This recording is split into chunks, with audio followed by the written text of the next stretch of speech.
বাবা মা মারা যাবার পরে ভাই তার বোনকে কোলে পিঠে করে মানুষ করেছেন। আজ সেই ছোট্ট বোনটির বিবাহর আয়োজন চলছে।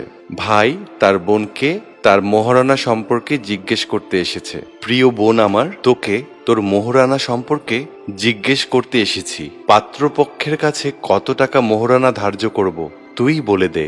ভাইয়া তাকে জিজ্ঞেস করবে সে আমাকে বিয়ের দিনে কত টাকা মোহরানা হলে সম্পূর্ণ পরিশোধ করতে পারবে, সেটাই আমার জন্য মোহরানা ধার্য করবে। আমার বোনের মুখে এ কথা শুনে আমি তো রীতিমতো অবাক। কি বলিস তুই? সে যদি বলে আমি 50,000 টাকা মোহরানা করতে চাই, তখন কি হবে? ভাইয়া তুমি আমাকে বিক্রি করছো না, আমি তোমার নিরাপদ আশ্রয়স্থল থেকে আরেকটা নিরাপদ আশ্রয়স্থলে যাচ্ছি। আমাকে যেখানে মৃত্যু পর্যন্ত অবস্থান করতে হবে। তুমি কেন ভয় পাচ্ছ? কি ভাবছো আমাকে ডিভোর্স দিলে মাত্র 50,000 টাকা দিয়ে কি করব? ভাইয়া মেয়েদের বাবার বাড়ির পরেই দ্বিতীয় আশ্রয়স্থল স্বামীর ঘর। সেই আশ্রয়স্থলে যেতে যদি প্রথমেই আমার মনের ভেতরে এ ধরনের মনোভাব ঘটে, তবে আমার সেখানে না যাওয়াই উচিত। শুধু তাই নয়, মোহরানা সম্পূর্ণ নিয়ে আমি একজন হালাল স্ত্রী হিসেবে আমার সুখের সংসার গড়তে চাই, যেখানে আল্লাহর রহমত সবসময় বর্ষিত হবে। ভাইয়া তুমি তাকে ভরসা করতে পারছো না বলেই তোমার আপত্তি মনে হচ্ছে, তবে কেন তুমি আমাকে সেখানে বিয়ে দিতে চাচ্ছ? ভাইয়া আমার মোহরানার লক্ষ কোটি টাকার দরকার নেই।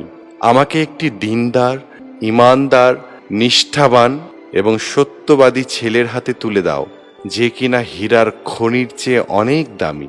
আজ 16 বছর পার হয়ে গেল, আর আমার সেই বোনের জামাই 35 লাখ টাকার জমি আমার বোনকে দিয়েছে। আমি আমার বোন জামাইকে জিজ্ঞেস করেছিলাম, আপনি কেন এটা করতে গেলেন? উত্তরে সে বলেছিল, ভাই বিশ্বাস স্থাপন সেই দিন থেকেই হয় যেদিন সত্যিকারের মানুষটাকে চেনা যায়। আমি আপনার বোনকে পেয়ে ধন্য। আমাকে এরকম দিনদার একজন জীবনসঙ্গী দেওয়ার জন্য আল্লাহ তাআলার কাছে অশেষ অশেষ শুকরিয়া। বিয়ের ব্যাপারে আমরা সবসময় লক্ষ কোটি টাকা দেনমোহর নেয়ার কথা ভাবি। অনেক টাকার দেনমোহর দিতে পারবে এমন পাত্রকে না খুঁজে আমাদের এমন একজন পাত্রকে খোঁজা উচিত যে সত্যিকারের একজন ভালো মানুষ। মনে রাখবেন, টাকাই মানুষকে সবসময় সুখ দেয় না। একটি সংসার ঠিক তখনই সুখের হয়ে ওঠে যখন সেই সংসারের কর্তা ঈমানদার, সৎ এবং নিষ্ঠাবান হন। মহান আল্লাহ আমাদের সঠিক চিন্তা করার তৌফিক দান করুন। আমিন।